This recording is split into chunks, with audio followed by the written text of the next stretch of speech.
культурно-досуговом центре Каменки проводят мастер-класс по крымско-татарскому языку. Дети от 4 до 5 лет формируют навыки речевого общения.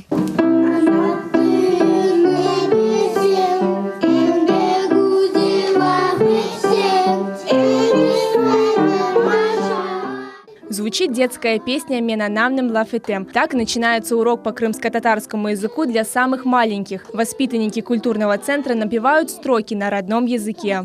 В течение года каждый руководитель кружка у нас проводит открытые уроки. Это очень полезно как для детей, так и для руководителей и для родителей, потому что они видят рост детей. Бекир Терликчи изучает крымско-татарский язык с сентября. Он старается не пропускать занятия. За это время выучил не только новые слова, но и песни. Это я выучил. Тебе она больше всего нравится? Да.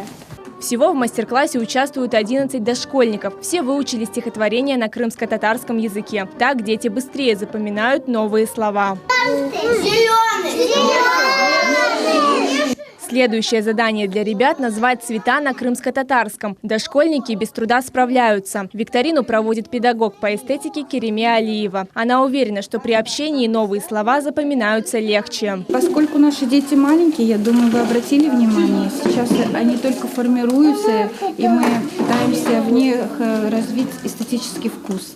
И любовь к родному языку, и любовь ко всему родному. В культурно-досуговом центре столицы более 15 кружков. Среди них хореография, вокал, изобразительное искусство, шахматы, шашки, иностранные языки. Все занятия бесплатные. Польза в том, чтобы они развивали свою речь, в первую очередь, и любовь к природе, к родине, любовь к родителям.